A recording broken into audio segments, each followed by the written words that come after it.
Halo, selamat datang di Intipreneur. Saya Ihyan Nasution. Saat ini kita akan membahas salah satu tren komersial building konsep dari Best Owner Arsitek Indonesia tahun 2026. Stay tune.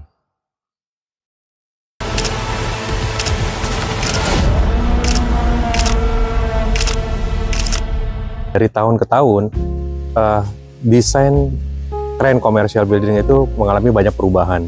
Yang dulu selalu mengedepankan ke fungsi, kalau saat ini lebih mengedepankan ke estetika, kemudian dari fungsinya itu lebih mengarah ke servicing atau facility atau malah ke pengalaman dari pengunjung itu sendiri. Dan saat ini ada 3 tren yang menjadi patokan atau panduan terhadap pengembangan tren komersial building yang ada di Indonesia. Yang pertama adalah apabila bangunannya sudah existing, itu ada 2, yaitu lebih ke rekonsep yang melakukan perubahan secara dramatis. Kemudian yang kedua adalah ke refunction, merubah fungsinya dari fungsi A sebelumnya atau dilengkapi atau malah total 180 derajat merubah fungsi. Kemudian kalau build from zero itu mengalami perubahan ya, dari konsepnya dulu lebih ke masif dan vertical building, sekarang lebih ke arah ke outlet konsep. Oke, contohnya Lipo Mall Nusantara. Ya, mereka melakukan rekonsep ya dari awal dengan existing sekarang, mereka masukkan ke nature konsep, yaitu ada unsur air, ada unsur tanah, ada unsur hijau yang membuat mall tersebut menjadi refresh dan renew. Yang kedua, yaitu refunction. Itu yang dilakukan oleh Agora Mall. Agora Mall itu di daerah perkantoran, dekat dengan TOD juga. Dan mereka ngambil fungsi yang biasanya itu perkantoran, satu gedung. Mereka rubah menjadi salah satu urban district, yaitu satu mall komersial yang sangat dinamis sekali, sehingga menjadi satu konsep yang baru. Yang menjadi primadona saat ini adalah konsep premium outlet, yang dia mencoba menghadirkan semi outdoor building konsep di Indonesia ini dengan suasana yang berbeda pastinya. Dan nggak kalah pentingnya juga, selain premium outlet tersebut, ada yang muncul dan banyak sekali tersebar, yaitu mini premium outlet yang terkenal dengan kita bilang bahwa konsepnya adalah compound konsep. Ya, contoh compound konsep di mana aja? Ada di Urban Forest, ada di Cilaps, ada di One Satrio, dan many di Peak itu menyebar bentuk-bentuk seperti compound konsep. Nah, kita bahas sekarang yang bicara premium outlet. Premium outlet di Indonesia ini sudah hadir ada tiga besar, yaitu ada Villaggio dengan mengusung dengan konsep Eropa klasiknya, ya, masuk ke Indonesia dengan model-model sama, gradingnya secara semi outdoor. Terus kemudian yang kedua juga ada Grand Outlet, ya, dia mengusung konsep yang baru juga, ya, secara modern minimalisnya. Dan kita lihat, nah, yang terakhir hadir yaitu dengan Jakarta Premium Outlet dengan mengusung konsep seperti Green Building. Dan ini yang menjadi hal yang menarik juga, apakah akan tumbuh selanjutnya dengan konsep premium outlet tersebut. Yang menariknya saat ini, perkembangan dari commercial building itu ditumbuhkan dengan adanya specific mall.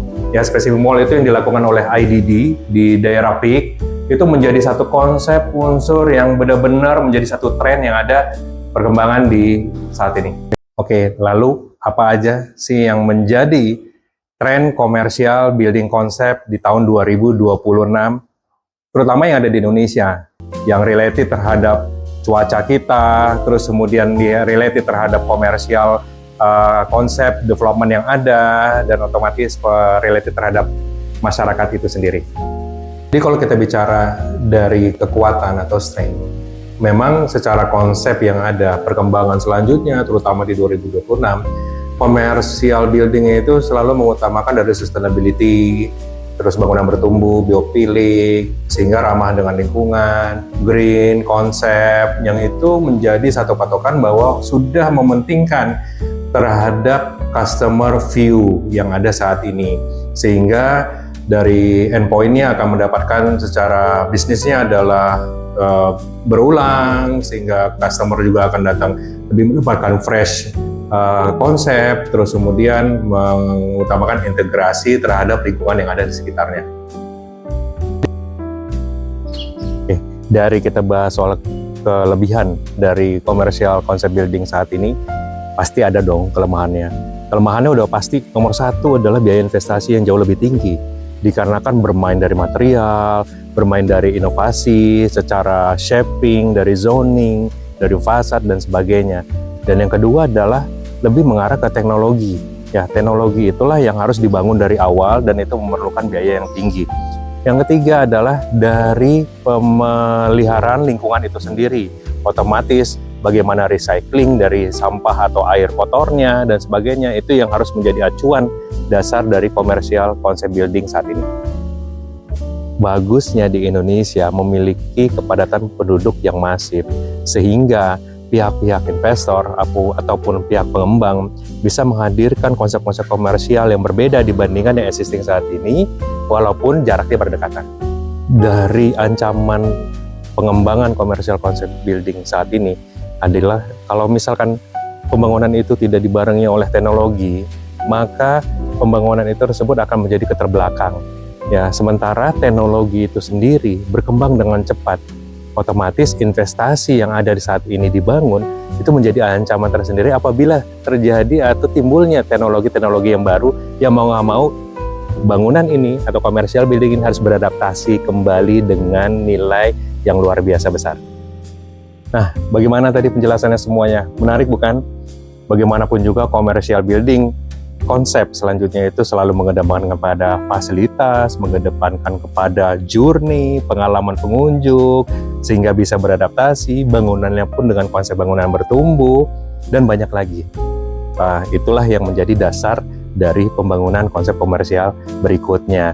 Dan jangan lupa selalu subscribe ke Intipreneur, dikarenakan kita akan bahas soal teknologi commercial building selanjutnya atau dengan informasi-informasi selanjutnya. Stay tune di Intipreneur.